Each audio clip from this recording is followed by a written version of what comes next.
today. Time to talk housewives. Listen, there is a lot, okay? A lot going on in the world of housewives, in the news in general, so I gotta squeeze as much as I can into this one video because I don't want to miss anything, people. I don't want to miss anything. Okay, so let's start with Leah and the problem she's having with Bravo. I would say this transition, Bravo is changing and the talent just doesn't get a clue, okay? They don't realize it. I would say about a year ago when they first fired Vicky and Tamar that they stopped wanting to pay their talent these high salaries, okay? I think and evidence of that is them getting rid of Leaks, who was their top paid earner. I believe she made 2.4 around there per season. And so according to Jill Zarin, the reason they don't want to pay these top salaries anymore is because they don't have the money, because their ratings aren't what they used to be. If you ask me, and nobody has, remember I love to give unwanted opinions, the reason they don't want to pay their talent anymore is because I think they have taken a long, hard look, people, at 90 Day Fiancé. Their talent only gets paid $1,000 per episode. When Bravo, I mean, their cheapest talent was at least getting $150,000, possibly $500,000 per season. Huge difference, okay? I'm thinking that Bravo checks their numbers. They were like, 90 Day Fiancé? They're getting all these spinoffs and their top ranked reality show? What are they doing over there? So they got nosy. They went over and checked everything out. And when they found out, what? They only make $1,000 per episode. And they get even better storylines, because let me tell you what happens when you don't pay your talent. They have the unfortunate situation of being famous and broke. Okay, so if you're famous and broke, you're going to want to stay on TV, okay? You're going to give them the best storylines you know how to give. You're going to be making things up left and right, which is great for Bravo because they make things up too, but they hire soap opera writers and producers to do the same thing. No.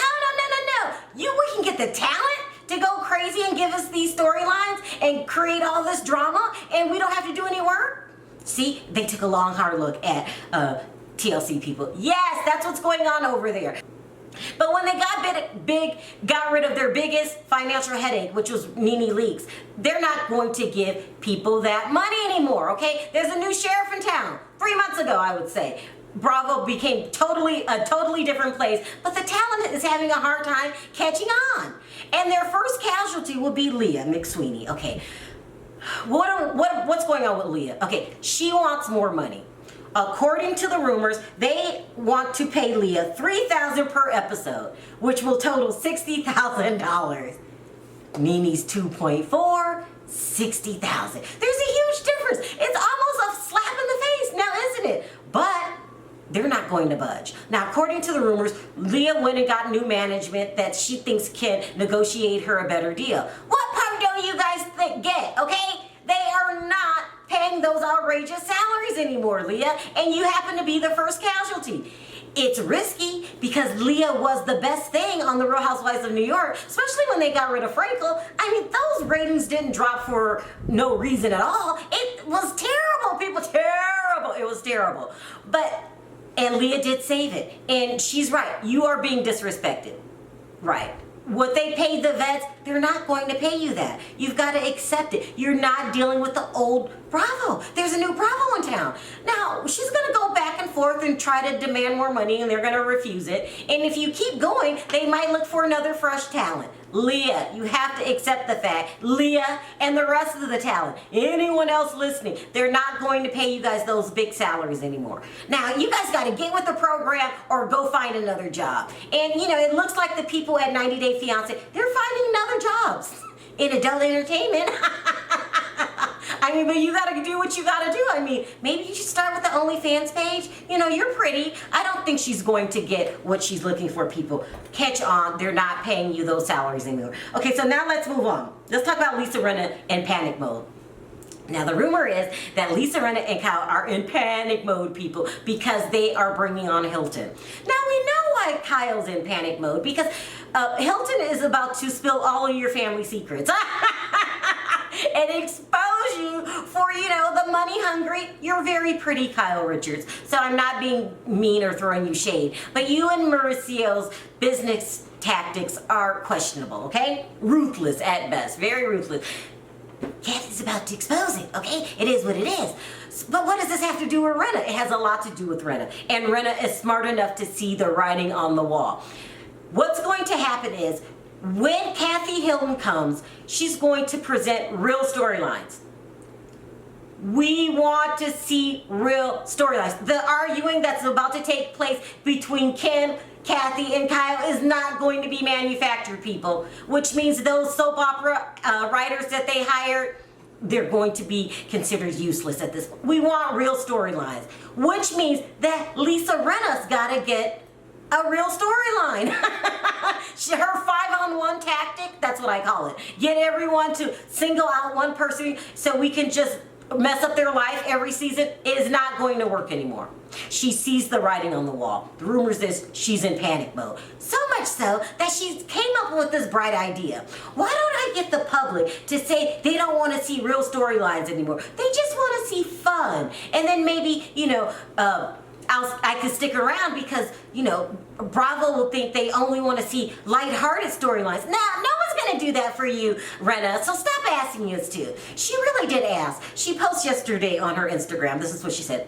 Bravo fans, tell Bravo that you want to see fun again. You are tired of fighting and you want to see our lives. You want belly laughs. You want fun. You want glamour. Glamour from Rinna. Okay, right there it shows that she's a delusional woman. She says, we want that too, but they think you want to see us fighting all the time. Please write Bravo and tell them you want fun and joy and laughter and the glamour brought back. Please. No one's going to do your dirty work for you, Rinna. No, listen, if you want to remain a housewife, you got to get real this season. This is going to be the best season ever. Either you're going to get real and stop making your daughter put her storyline out there and you step up to the plate and tell us about your, so-called strong relationship with Harry, or the writing's on the wall. It is what it is. I advise no one does Rinna's dirty work. Don't write Bravo and tell them a single thing. If you didn't want us to write Bravo and tell them that we wanted fun when LVP was there and when Denise was there, we're not going to do it now. Like, stop. This is not going to work. It's time for you to step up to the plate and get real. You guys let me know how you think about that in the comment section. And last but not least, let's talk about Tamar. Poor Tamar. I don't know what to make. Another one bites the dust. Okay, so it's coming out today that her boyfriend, David Afaso, I hope I said that right, was cheating on her. Oh, it's not funny. I feel bad. I don't know, nervous laughter. I feel bad for Tamar. But I also have to be real, okay, and ask the question, how come Tamar can't keep a relationship? Now, it's not her fault that David cheated on her. And by the way, he cheated with one of his employees. And he also has a restraining order out against her because he said that she hit him. But I'm noticing a pattern, people. Tamar can't keep a relationship. I don't know what's going on. She has men that put hands on her, men that don't respect her. Can someone tell me what is going on with Tamar? Now, if you listen to her sisters, they're saying that this is all David's fault. He only used her for fame. But you can't not notice, sisters, that there's a pattern going on here. Anyway, remember when David wrote Vince to come pick up Tamar's things because he didn't want to see Tamar anymore, and then Vince really came to bat for Tamar, saying, no, I'm not coming to get anything, I don't want to see you anymore, my son's not going to see you anymore, you took advantage of Tamar. This is leading people to think that she might get back with Vince. Listen, a leopard doesn't change their spots, Tamar. If you get back with Vince, expect more debt. The man just doesn't know how to budget his money. He owes everyone in town. And you're going to start with that Sony bill. I think he owes them $3.4 million, something like that. Expect debt. Expect him to work you again to pay off these bets. I guess if you don't mind working so hard, maybe it's okay. But the biggest thing I want you to remember with Vince is that he put hands on you. I wouldn't go back to more trouble. I think the word is, she's in therapy and dealing with her mental health issues. I just worry about Tamar, guys. Am I the only one out there? I really worry about her. So we got a lot to talk about in the comments section today. Number one, do you guys think that Leah's gonna get the big bucks that she wants? Number two, do you guys see that, do you guys agree with me why Lisa's in panic mode and that Hilton coming on the show will be bad for her ultimate game? And then what do you guys think about Tamar? I'm really looking for some serious answers. How come she keeps having relationship problems? Okay, you guys, if you like this video, don't forget to click that like button. It does wonders for my video. If you haven't already subscribed and hit the notification bell, don't forget to do that. I'll see you guys in the comments section. We have a lot to talk about. We have to have adult conversations, you guys. Remember, no fighting amongst each other because we have different opinions. Also, I'll be back in about an hour with another 90-Day Fiancé video that you won't want to miss. Until next time, talk to you then. Bye for now.